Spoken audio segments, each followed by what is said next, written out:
The simple words, the very simple deeds of Jesus are full of meaning. They are full of profound ideas.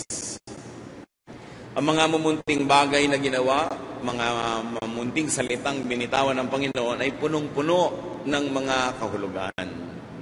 Kaya mahalaga na ito ay suriin, pag-aralan, dahil dito makikita ang tunay na mga katuruan ng Panginoon. Meanwhile, the word nosebleed na umuuso sa maraming tao ngayon, na hindi ibig sabihin balangoy-ngoy, is anything hard to understand. The word is also used to trivialize what is profound or what is disliked and resisted. Na para bang pagka merong mataas na ideya na tinawag mong nosebleed, exempted ka na para unawain yun. Pagka mahirap yung salita, mahirap maintindihan, sasabihin mo nosebleed, parang pwede mo nang hindi pag-aralan at unawain, nagiging excuse. Pero hindi dapat ina-apply yung word na nosebleed sa mga bagay na may kinalaman sa Panginoon, kasi dapat unawain kahit kung minsan ay mahirap maintindihan. Salamat Panginoon dahil binibigyan niyo kami ng liwanag para maunawa yung mga mahihirap na mga bagay, mga ideya, mga konsepto. Ngayon, turuan niyo kami Panginoon na unawain ang kalagayan namin sa inyong harapan, kung paano namin kayo higit pang masusundan at kung paano kami magiging lalo pang katulad ng iyong anak na si Jesus. Teach us, O God, na maging matyaga sa pag-aaral.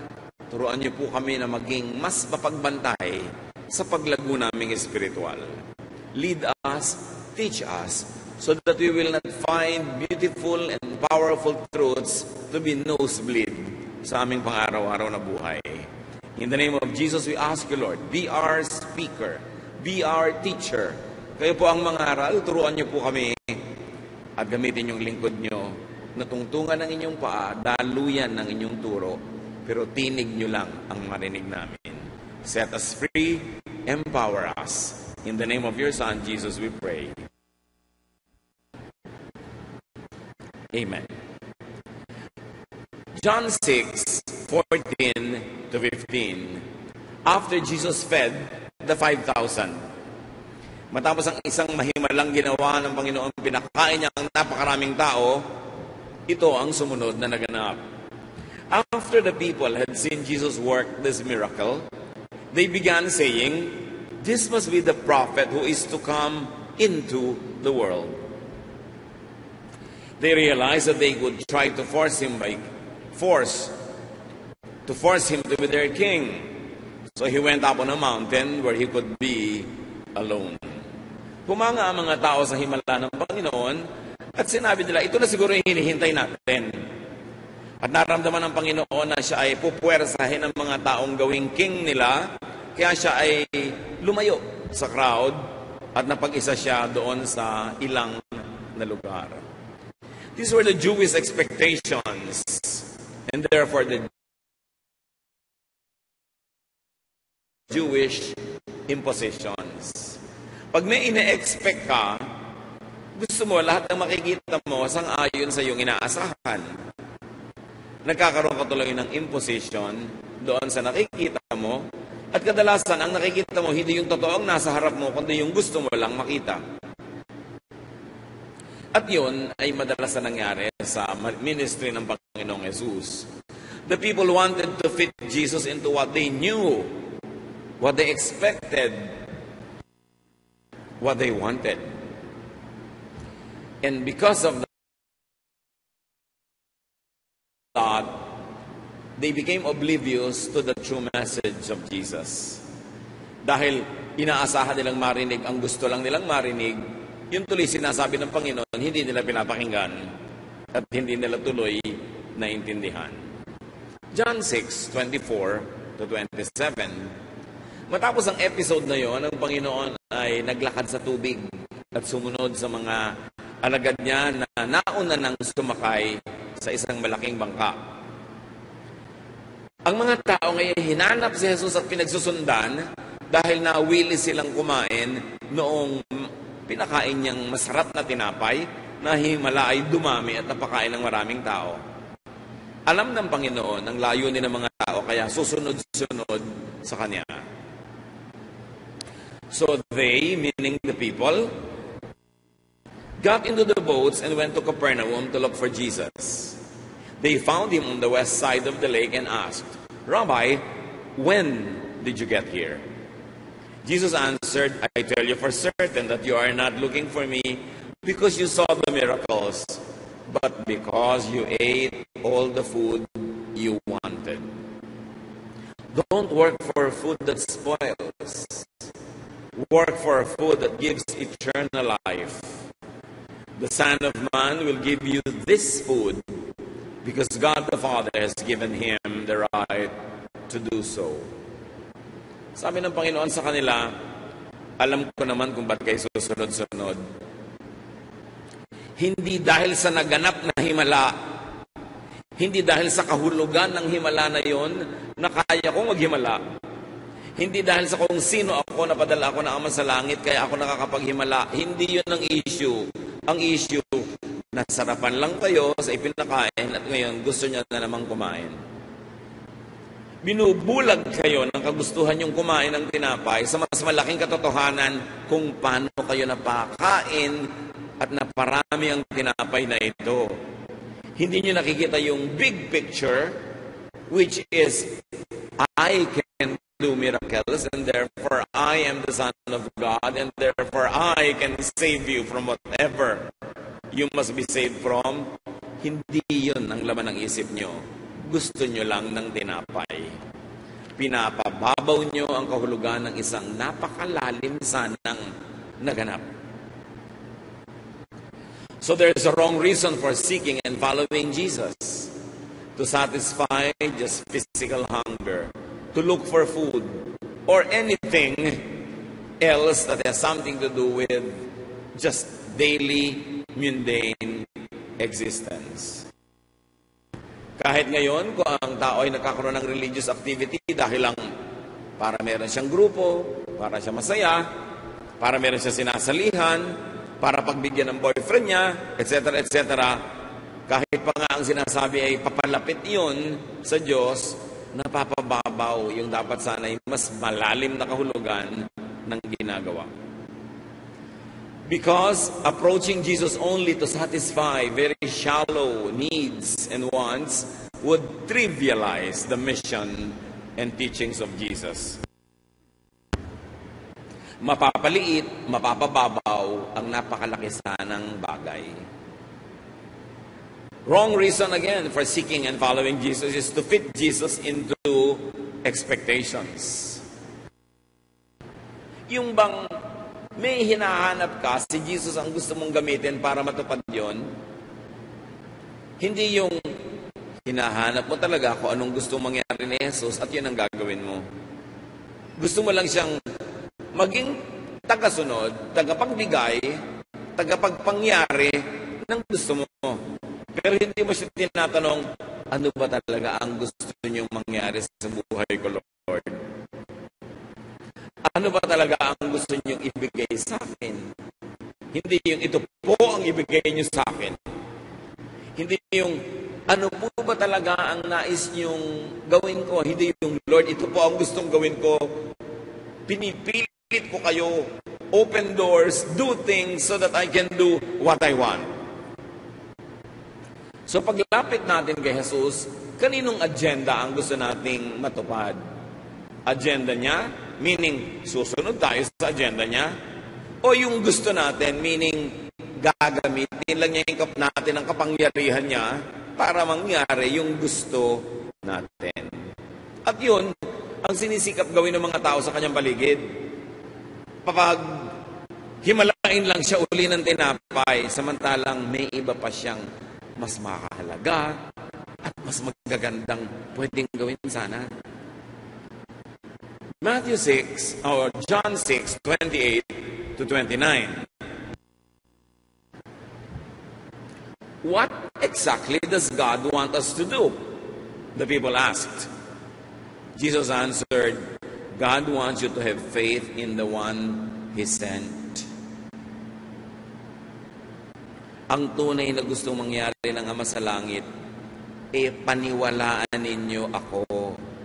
Hindi yung ipagawa niyo sa akin yung inaasahan niyo at inaakala niyo na dapat kong gawin. Alam niyo kasi ang Israel, antay ng tagapagligtas nila na nagkahalo-halo ng isyu ng kaligtasan. Kaligtasan ba sa kabilang buhay? Kaligtasan ba sa hirap sa buhay na ito? Kaligtasan ba mula sa mga foreign oppressors? And at the time, Rome that ruled Israel? Nagkahalo-halo na yun. Kaya nung makita nilang may kapangyarihan si Jesus, gusto nilang kidnapin, gusto nilang i-declare na King of Israel para pangunahan sila sa isang revolusyon, labanan ng Roma at magkaroon ng kaharian nila na Israelite ang hari. At naramdaman nyo ni Jesus, pupwersahin siya maging hari. Kaya siya lumayo. Sa katunayan, isa yan sa mga official na sakdal kay Jesus, na siya ay nag-declare na magiging hari siya ng mga Hudyo. Kaya nakalagay sa ulo niya, sa kanyang ulunan sa krus, Jesus, hari ng mga Hudyo. Ibig sabihin, yun yung sakdal, kaya siya napako. Hindi naman yun ang gusto niya eh. Ang gusto ni Jesus, hindi maging hari ng Israel, kundi pagharian ng Diyos ang puso ng bawat anak niya. Magkaiba. Kaya pag sinabi ng mga tao, ano ba ang gusto niyo ng Diyos para sa amin? Sabi ni Jesus, ang gusto niya, maniwala kayo sa akin. Yung nasa isip ko ang mangyari, yung plano ko para sa inyo ang matupad, yung gusto kong ibigay, ang tanggapin nyo. Hindi yun eh. Gusto nyo lang akong gamitin para yung mga gusto nyong tanggapin, matanggap nyo. So in other words, hindi yan ang kalooban ng Diyos para sa inyo at para sa akin. Expectations and impositions prevent new learning. They prevent enlightenment. Pagka meron kang inaasahang lesson, halimbawa, umattend ka ng isang seminar, may gusto kang lesson na inaasahan, tapos iba pala yung itinuturo, hindi yun ang inaasahan mo, ang mangyayari, halos hindi ka makikinig. Baka lumabas ka pa nga, mag-walk out. Pagka nga umaattend ka ng isang turuan, pag yung itinuturo, ayaw mo na, may nag-walk out pa. Ganun yon.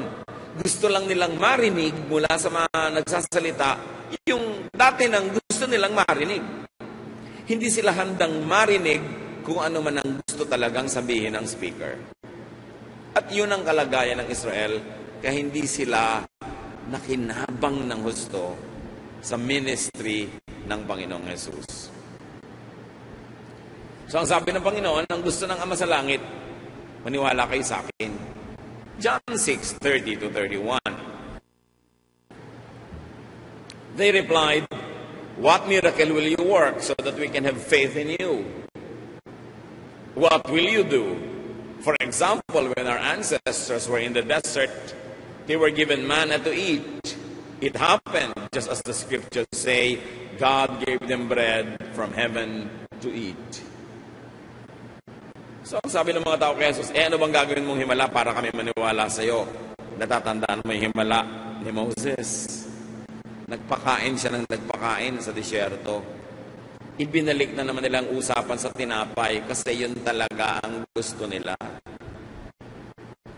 Maniniwala lang sila kay Jesus pag nagpakain ng tinapay. Ang totoo ay napakain na nga sila eh.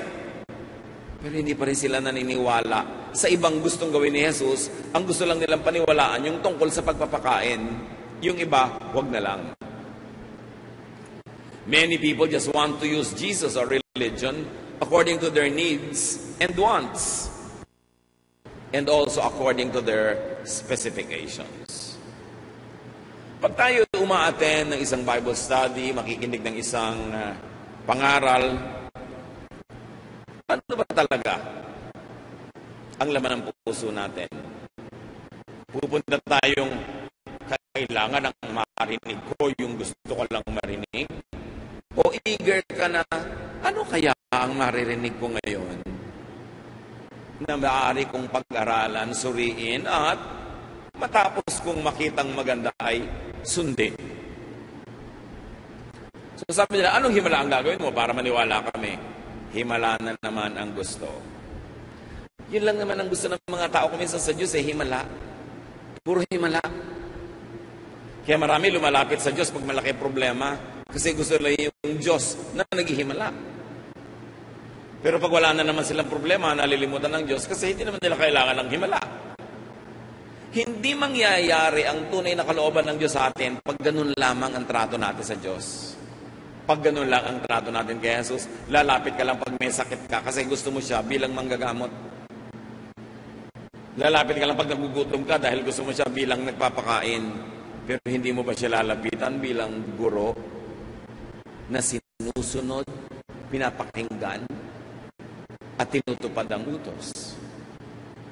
John 6:32-33, Jesus told them, I tell you for certain that Moses wasn't the one who gave you the bread from heaven. My Father is the one who gives you the true bread from heaven.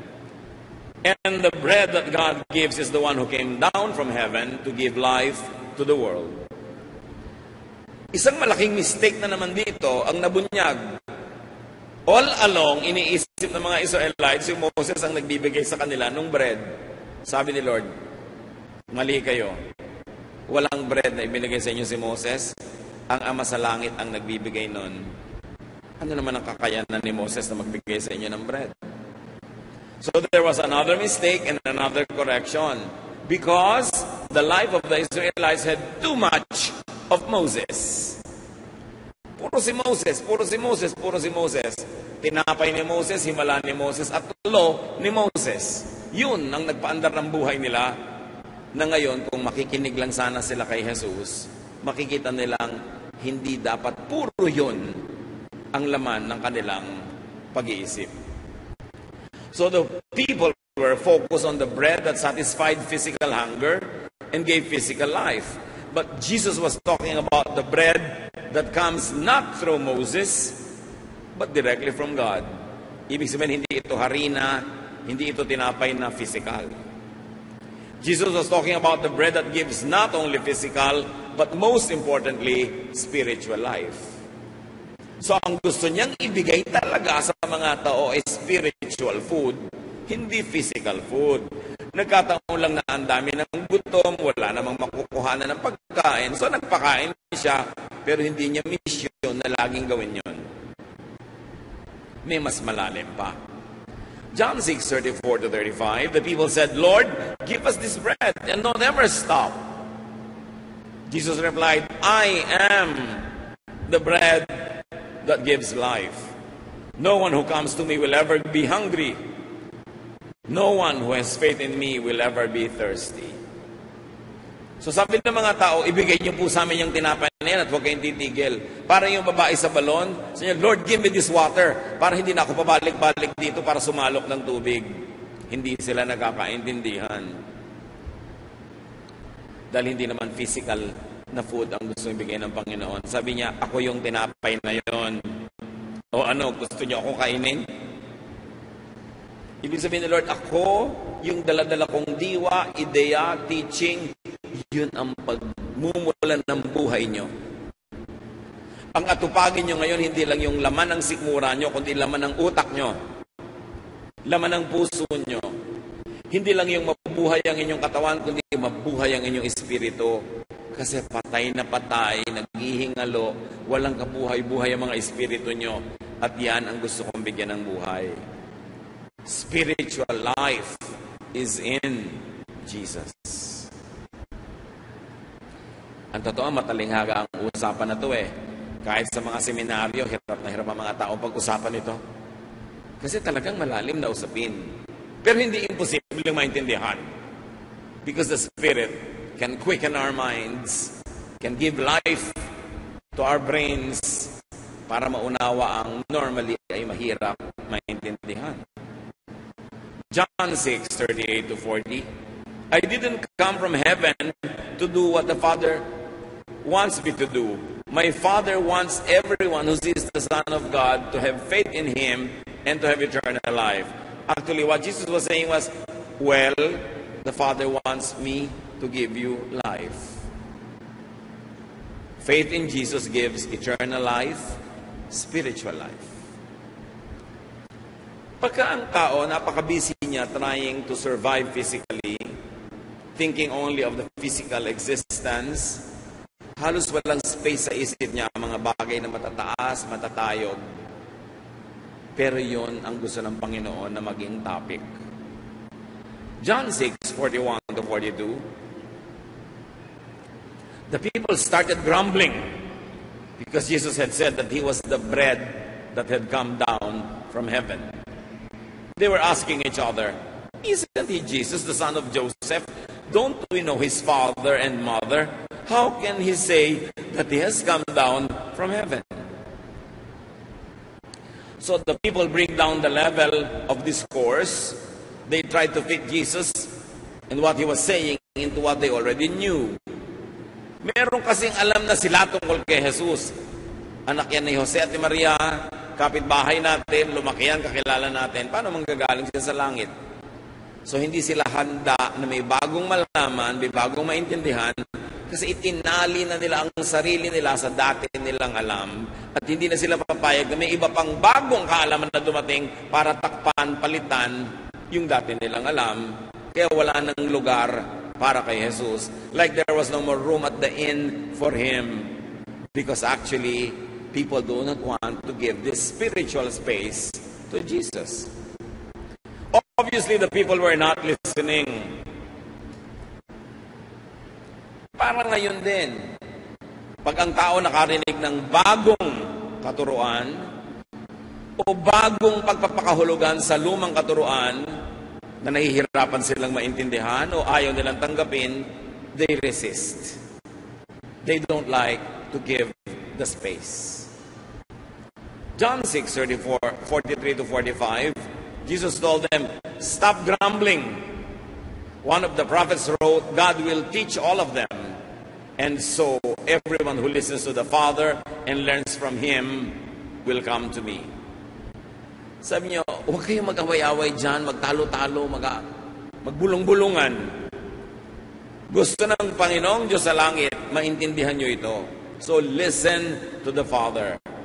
Those that listen to the Father will understand what I'm saying.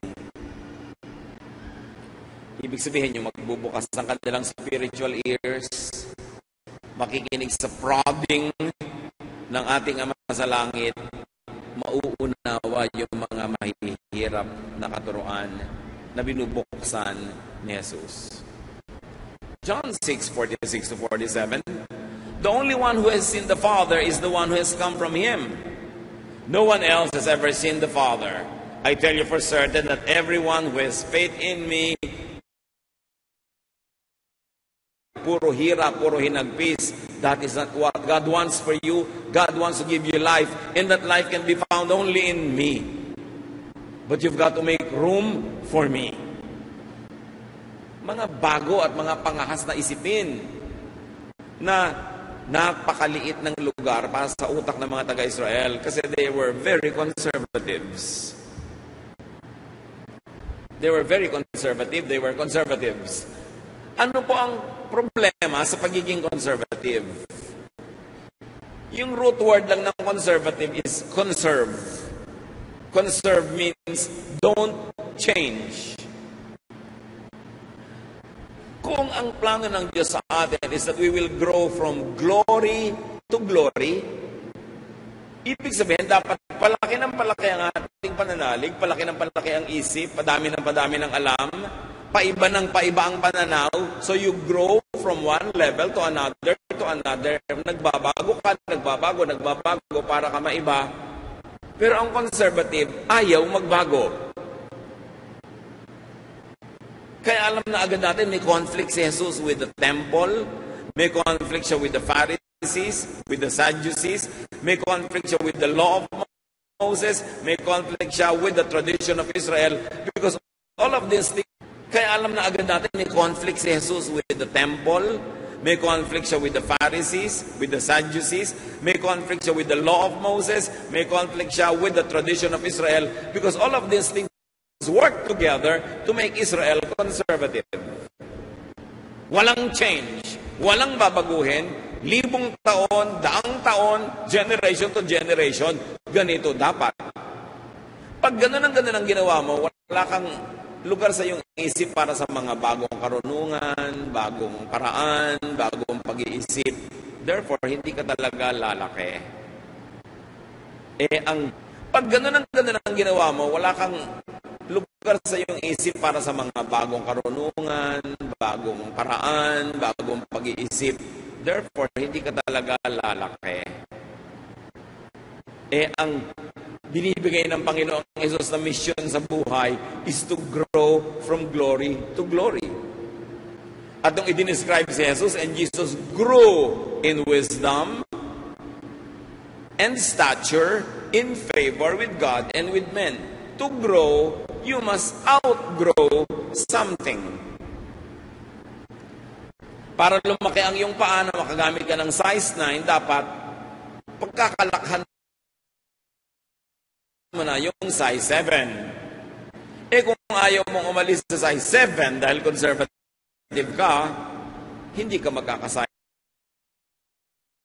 8, size 9, whatever. Ganon din sa utak. Nung sinabi ng Panginoon na siya lang ang nakakita, isang talinghaga ito na nangangahulugang siya lang ang nakakaintindi ng tunay na kalooban ng Diyos para sa tao. This simple statement invalidates everyone else as shepherd. Malaki at napaka-revolutionaryong ideya ito para sabihin mo sa Israel na almusal, tanghalian, merienda at hapunan at midnight snack nila ang mga sinabi ng mga propeta, lalo na ni Moses. Tapos sasabihin mo, wala naman ni isa sa kanila na nakaunawa talaga, ako lang. Talagang kung hindi mo lalakihan ang utak mo, lalawakan ng pangunawa, i-reject mo ang sinasabi ni Jesus. Lalo sa sinabi niya sa John 10:8, all who have come before me are thieves and robbers, but the sheep have not listened to them. He is referring to the teachers of the people. Sabi niya, lahat ng nagturo bago ako dumating, magnanakaw. Kung di man 100% magnanakaw, may ninanakaw sa inyo.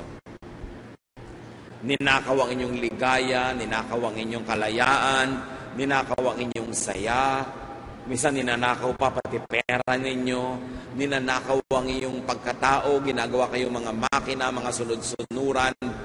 Sabi niya, wala ni isa na nauna sa akin na nagturo sa inyo ng talagang tamang-tama.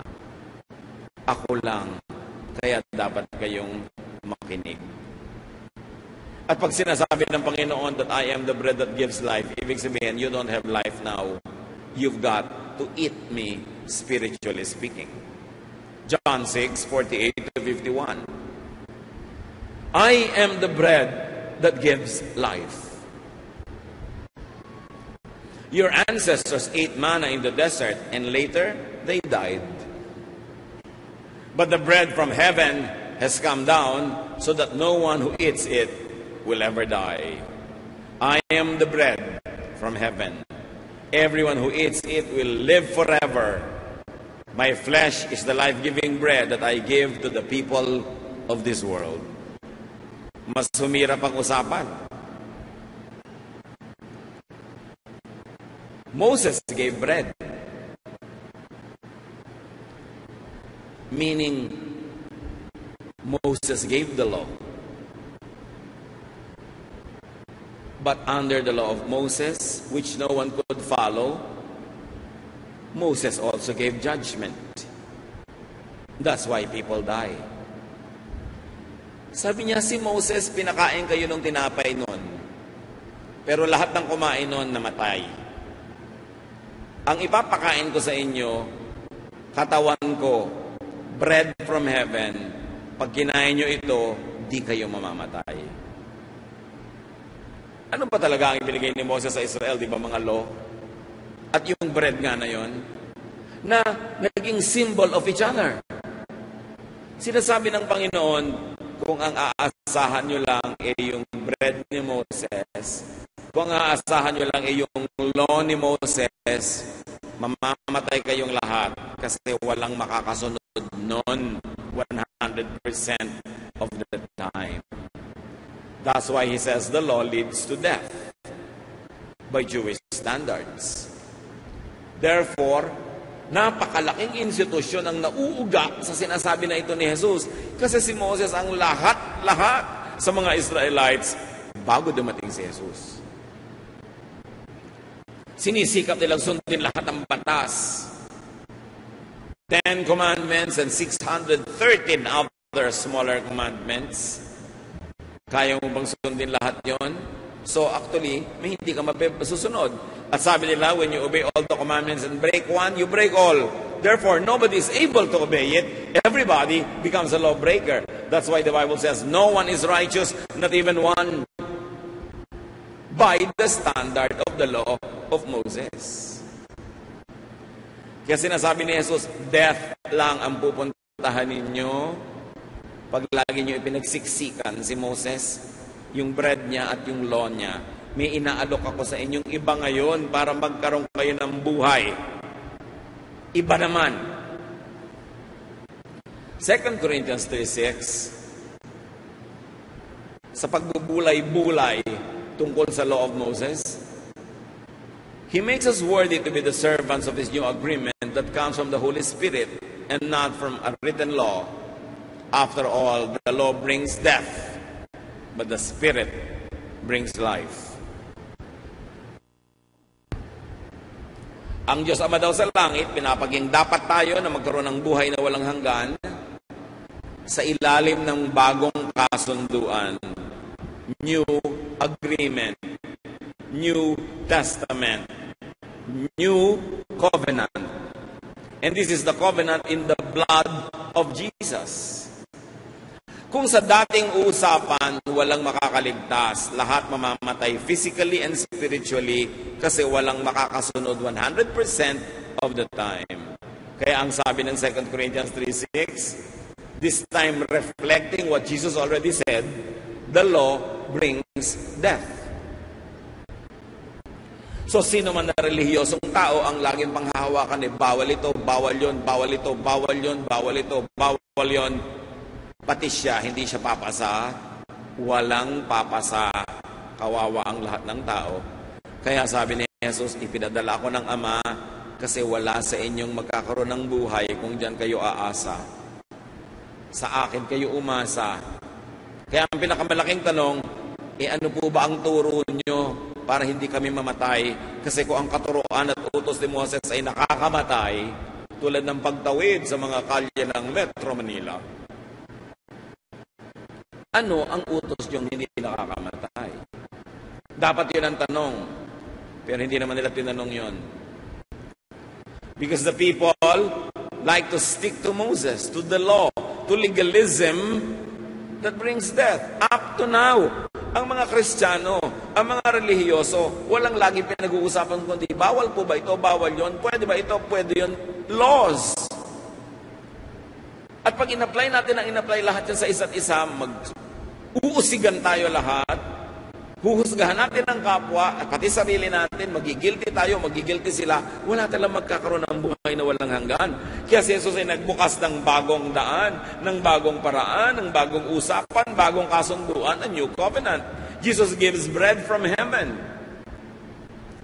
His own self, the bread of life. Jesus gives life. And what is that life? Ano ang law ni Lord? Kasi kung pinag-uusapan ng law of Moses na nagbibigay ng kamatayan, ano yung law na nagbibigay ng buhay? The law of love. Sabi ni Jesus, huwag kayong manghawak kay Moses at sa kanyang law that brings death. I'm giving you a new command. Only one command. Only one law. Love one another. Because it is love that gives life. The love of God forgives. So your love should also forgive yourself and others. The love of God saves from condemnation and punishment. Therefore, your love for others should also stop you from condemning them and punishing them. It is the love that you need to be saved, the love that you must give to others also, so they too must be saved. Kaya sabi niya, whatever you want others to do to you, do to them. Love them, forgive them, accept them. Pagka pinadaan mo sa standard ni Moses, walang papasa. So si Jesus nagbigay na lang ng isa, kaisa-isang utos na iniwan niya. Love one another as God loves you. Ang pairalin ninyo ay ang pag-iibigan, pagpapatawaran, hindi yung pagsusuri sa isa't isa, pagnunukat sa isa't isa dahil magkakakulang-kulang din kayong lahat. Pag naunawa natin ito, luluwag ang dibdib, makakalaya ang puso sa napakaraming pahirap natin sa sarili at sa kapwa. Samantalang pinalaya na ni Jesus sa mga anak ng Diyos mula dito. Pero ang nangyayari nga, siguro talaga ang pagod na tengan nyo karirinig nito, tapos may pagod na na-preach ito, unawain natin yung love ni Jesus at yun ang pairalin natin sa buhay natin. Kasi yun ang nagbibigay ng buhay, nagbibigay ng kalayaan, hindi yung laws ni Moses. Hindi yung legalism. No law except love. Imbes kayo ay magsingilan sa isa't isa, magpapatawaran kayo, doon lang kayo magkakaroon ng buhay. Pag ipinagpatuloy nyo lang, yung sinimulan ng mga Israelite na sobrang legalismo kay Moses, hindi kayo magkakaroon ng buhay. Ako ang sundin nyo. Yung turo ko ang kainin ninyo. Sabi niya, eat my flesh, drink my blood, be like me. Because you are what you eat. So, symbolically, sabi niya, eat Jesus and you will become like Him. Naliwanagan ba ang mga tao? No. John 6:52, they started arguing with each other and asked, how can He give us His flesh to eat? Kita niyo kung gaano katigas sa ulo ng mga tao. Sabi niya, kainin daw natin siya. Ano tayo? Cannibal?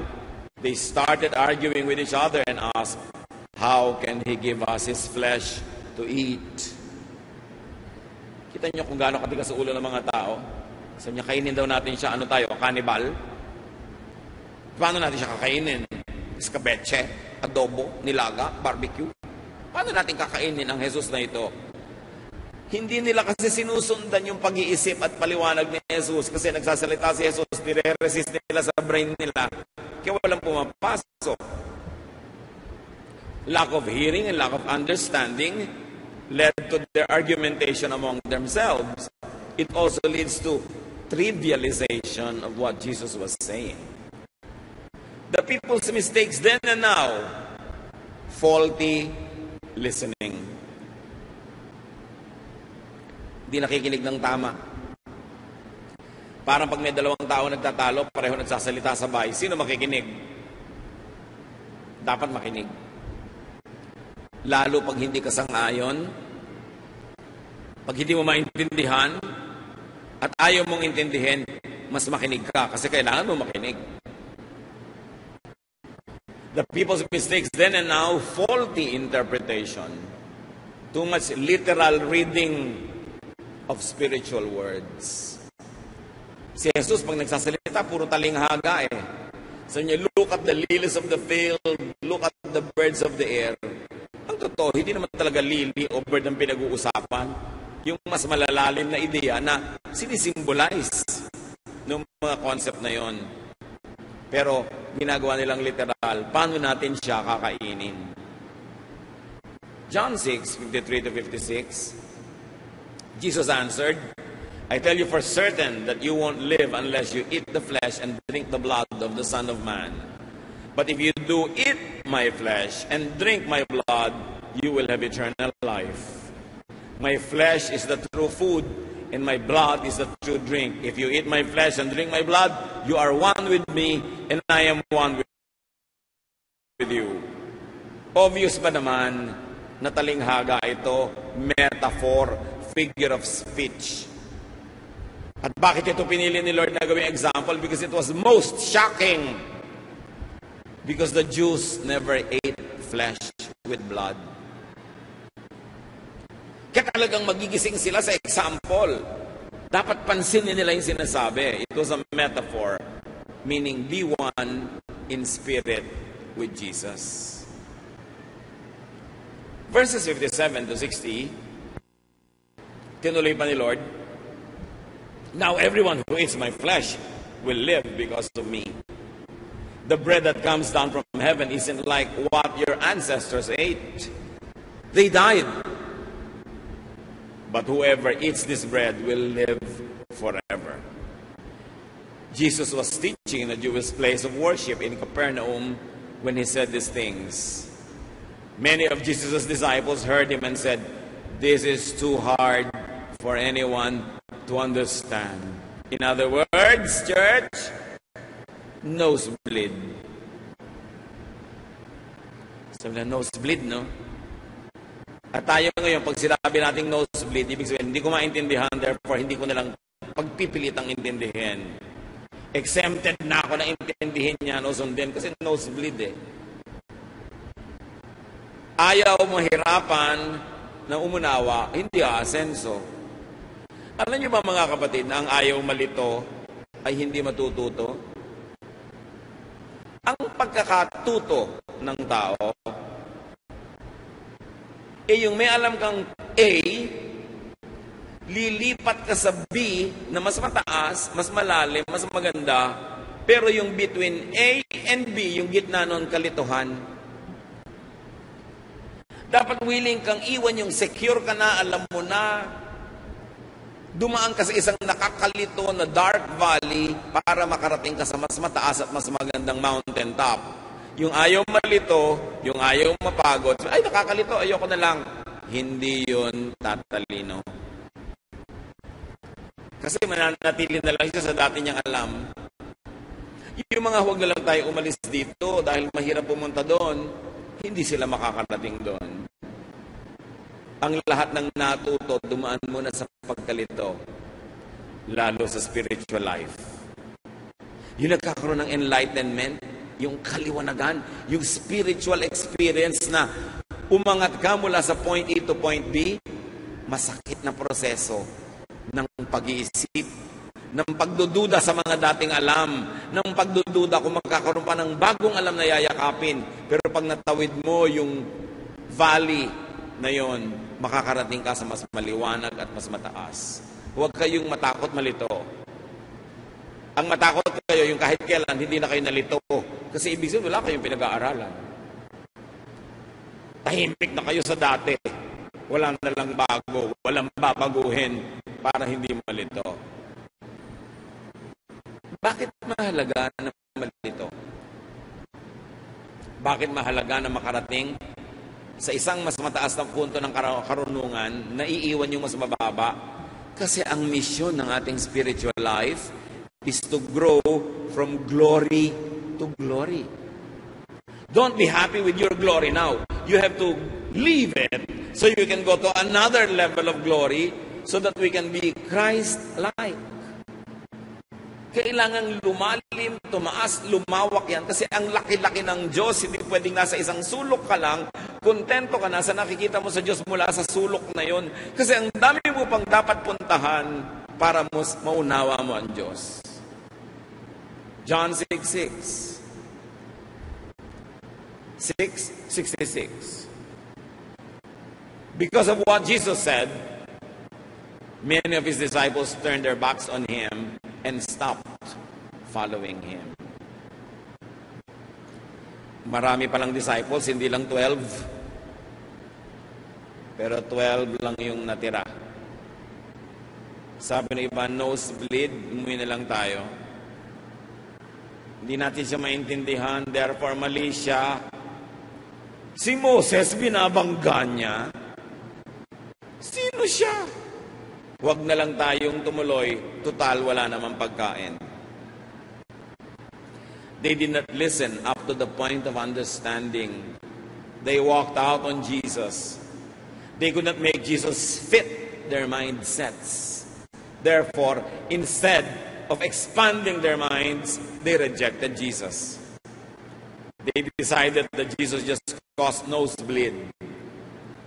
At ngayon, nangyayari rin yan, mga kapatid. Turuan mo ng mas mataas, ng mas malalim, ng mas espiritual, tumatalikod. Kasi ang gusto, kababawan lang. Ayaw mapagod. Ayaw malito. John 6:67 to 69. Jesus then asked his 12 disciples. Ayun, naging 12 na lang kasi na natira. If they were going to leave him, Simon Peter answered, Lord, there is no one else that we can go to. Your words give eternal life. We have faith in you, and we are sure that you are God's Holy One. So itinanong ni Jesus ang isang nakakatakot na tanong dahil baka ang sagot na madinig ay hindi maganda. Pero sabi niya, o kayo, iiwan niyo rin ba ako? Tatalikod na rin ba kayo kasi na-nosebleed kayo? Sabi nila, kanina na naman po kami pupunta. Sino ba choice namin na pupuntahan? Yung mga Pharisees, yung tradition, yung law of Moses, na nakakamatay nga, hindi naman namin masunod, lagi lang kami bigo. Kanino pa kami pupunta? Siyempre sa inyo. The 12 heard and believed and stayed. And up to now, we are talking about them. And they became the 12. You know, words can give life or death. Words can give freedom or imprisonment. Yung na-nosebleed na ayaw mag-aral, they chose imprisonment. Pinalabas na sila ni Jesus sa kulungan ng mga Pharisees. Nagbalikan pa sila. Kasi ayaw nilang palawakin yung isip nila. So bumalik sila sa law. Bumalik sila kay Moses. Sa palagay nyo, ano nakuha nila? Di death. Pero yung namalagi kay Jesus, ang dami nilang pinagdaan ng hirap kasi from very strict Judaism, naging mga Kristiyano na bagong-bago, walang nauna. Anong gagawin nila dito? Trial and error, yung administration, sukat, subukan ito. Hirap sila, but they found life. Ganun talaga, ipinaglalaban mo, pinaghihirap mo para mag-grow ka spiritually. Hindi yung gusto mo lang madali. So what are the major lessons from the Bread of Life episode? To grow spiritually, clear your mind of preset knowledge and expectations. Pag-ingatan, kahit ang mga minanang theology, minanang doctrine, kasi kasama na rin yun sa dati mong tradition. Kailangan willing kang ipasuri. Dapat bang baguhin? Dapat improvein? Pero sa mo, hindi na dapat baguhin. Ano ka, perfect? Pwede kang hindi magbago ng pananaw sa 10 years, sa 20 years, sa 30 years mong mananampalataya kung perfect ka na numpa. Pero dahil walang perfect, dapat willing ka magbago ng magbago. Kumisan, tamang-tama yung ginagawa mo. Kumisan, medyo mali. Malalaman mo rin naman yun agad because the Holy Spirit will guide you. Pero ang pinakamalaking pagkakamali yung hindi ka na magsikap lumago. Manahimik ka na lang sa loob ng balon kasi ayaw mong lumabas sa mundo dahil you feel insecure. Sabi ni Lord, everyone before me was a thief. So napakahalaga na hindi nabalikan yung mga ganung bagay. To grow spiritually, listen, hear the spiritual message of Jesus. Not of anyone else, not even Moses, the law or tradition or legalism. Listen to Jesus. Siguro naman, hindi naman mahirap ipaliwanag sa mga Kristiyano na makinig kay Kristo. Napiliin na makinig sa Kanya. Because when you listen to Christ, you listen to the Father. Because He is the personification of God the Father in heaven. In Him, the fullness of the deity lived in bodily form. Pero kailangan intense listening.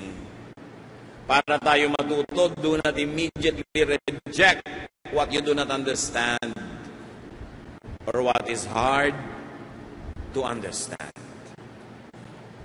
Huwag i-reject agad dahil hindi mo maintindihan. Pag-aralan mo pa. Sabi mo, Mami, hindi ako naiintindihan. Chance ito na may maintindihan akong bago. Pag-aralan. Know a teaching by its fruit or result or effect. Because the teaching of the Father through Jesus gives freedom, rest, peace, and goodness. Ang gagandang mga resulta ito, marapat hanapin, marapat sundan. To learn and to grow in our faith, do not automatically demonize what you do not understand. Do not demonize what you find new or strange. Do not demonize what you consider different from customary knowledge. Si Lord, nung nagpalaya ng isang hindi makapagsalita, pinalayas niya yung masamang espiritu. Anong sabi ng mga Pharisees, ng mga number one fans ni Moses? Matthew 9:34, but the Pharisees said, the leader of the demons gave him the power to force out demons. Imagine, dinimonize nila yung ginagawa ni Jesus. Hindi kasi nila naiintindihan o ayaw lang nilang intindihin. Napaka-importante, mga kapatid. Dahil kay Jesus and Jesusness, ang lahat ay, it's all about newness. Don't be afraid of the new. Ang mga halimbawa ng Panginoon, new wine in new wineskins, new ideas in renewed minds, new command, new life. No? Not in the old, not in the conservative, not in the traditional. Maybe in social conduct, in good manners, there is virtue in being conservative. But in spiritual growth, there is very little virtue in being conservative. Because the running and marching orders of spiritual growth is to continue to change. How can you change when you resist change because you are conservative? So sa ating spiritual life, hindi masyadong magandang katangian yung conservative masyado. Kasi isasara mo ang utak mo, yung iba pa nga, dekandado pa, pinagmamalaki nila, paano ka lalago? Paano ka magbabago? To grow spiritually into life by understanding Jesus, by discerning Him. Grow unto freedom, rest, and peace, and goodness. 2 Corinthians 3:18, the Lord's Spirit makes us more and more like our glorious Lord. Yan yung said in another way, the Spirit changes us from glory to glory. And the agent here is change. Conservatism resists change. So you can see na ang number one na nakasagabal sa ginagawa ng Panginoon noon, yung mga conservatives. At ang number one niyang kinriticize, tinuligsa, were the conservatives. Because the Lord was a revolutionary. New idea. Ang lalagyan ng alak nung araw, mga balat ng hayop. Yung hayop, natatalupan nila, natatanggal nila yung mga dulo ng paa, tinatali nila yung balat na pinanggalingan ng dulo ng paa. Nagiging parang bag yung dating balat ng hayop. Doon nilalagay yung wine. Pag new ang wine, bago pa lang, dapat ang paglagyan mo, new bag, new leather. Kasi pag old leather, lalagyan mo ng bagong wine, magme-ferment yun, magkakaroon ng chemical changes, sasabog yung leather. Metaphor na naman. Ang ibig sabihin lang ng Panginoon, may bago akong itinuturo sa inyo. Kailangan baguhin nyo rin ang utak nyo para mag-swak yung bagong ideya. Pag hindi nyo binago ang utak nyo, lalagyan natin ng bagong ideya, sasabog kayo, nosebleed kayo. You really want to learn from the Lord? You want to have life? May nakukulangan ba tayo sa buhay natin? Kasi pinangako yung buhay. So kung nakukulangan ka, ibig sabihin, hindi mo na-enjoy yun. Isa ang sabi ng Panginoon, change the way you think. Put new wine and make a new wineskin for it. Gusto mo talagang mabago, to grow from glory to glory, makalaya, magkaroon ng glorious life, baguhin mo ang paraan mo ng paglapit sa Diyos, baguhin mo ang paraan mo ng pamumuhay, mga pananalig mo, hanggang marating mo yung level na masasabi mong, Eureka, I found it. At masabi mo yung sinabi ni Pedro, where else will I go? We find life in you, O Lord. To grow spiritually, to become more and more like Jesus, be willing to go through nosebleed. Sabi niya sa John 12:24, I tell you for certain that a grain of wheat that falls on the ground will never be more than 1 grain unless it dies. But if it dies, it will produce lots of wheat. Para tumubo ang isang buto, dapat muna siyang mamatay at mabaon sa lupa. At pag namunga siya, maraming magiging bagong bunga, dadami siya, pero kailangan siyang mamatay. Again, ang pinag-uusapan ba dito, trigo, para magkaroon ka ng bagong mentality, hayaan mong mamatay yung old mentality mo. Para magkaroon ka ng bagong buhay, ilibing mo yung dati mong buhay. Para magkaroon ka ng mga bagong kalayaan, itapon mo yung mga kadena at mga kulungan. Dahil hindi bagay na pagsamahin yung dati at yung bago. Let traditions die to open up new ways. Let old understanding and ideas die to give birth to the new. Keep changing your mind. Keep changing your point of view because there is so much to see. There is so much to know. Nobody in his life can say, alam ko na, dito na ako titigil dahil nakuha ko na buong buo. Go and reach beyond nosebleed and comfort zones. Because that is where Jesus' life and salvation is. Not in easy armchair religion. Ang religion, hindi lang pag-attend ng church at pagiging member. Ang true religion and spirituality, hindi lang sa pagsunod ng do's and don'ts. Ito ay tungkol sa pagbabago ng isip. Na dahil nagbabago ang isip, nagbabago ang pananaw, ang paniniwala, ang paninindigan, at dahil doon nababago ang lahat ng aspeto ng ating buhay, yun ang tunay na spirituality. So whatever kind of life you're having now, or not having, begin seeking the life that Jesus gives at this point. What point? Be willing to give up former beliefs. Be willing to give up former theologies so that you may learn new ones and test new ones. But don't just believe anything new. Test. Test and approve what God's will is. And you will know His pleasing and perfect will for you. But be willing to test new ideas. Be willing to let go of old ideas. At patapos yung bitawan, na-realize yung yun talaga ang pinakamas maganda pa rin, balikan nyo. Pero willing ka dapat magbitaw. Huwag tigasan ang ulo, huwag isara ang isip, at huwag matakot sa nosebleed. That's the only way that you can be spiritual. That's the only way where you can go beyond perfunctory, mechanical religion. That's the only way that you can walk with Christ and know the Father. It is your privilege and duty to make that journey.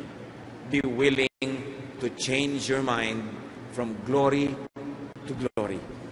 Ama namin, palalimin mo, palakasin, parunungin kami para makalampas kami sa mga ritual ng religion, makalampas kami sa habitual religion, magkaroon talaga kami ng spiritual transformation. Hindi lang ethical transformation, kundi pagbabago sa pananaw at pagtingin at pagkakakilala sa inyo. Work a miracle, O God. Open our minds. Teach us to really long for you like the deer pants and runs after water. Teach us to seek you in the morning, to seek your new teachings. But teach us to be willing to let go of all ideas that contradict spiritual growth. Teach us, Lord. We want to begin from that point. Pagbulay-bulayan natin kung ano man ang taas at antas ng ipinapaunawa sa atin ng Espiritu sa oras na ito, at nawa ito'y maging gabay natin sa lahat ng pag-aaralang verses, lahat ng dadaluhan na gawain, lahat ng ministering sasalihan, magkaroon tayo ng tunay na pagbabagong, paglagong espiritual sa loob ng ating mga puso.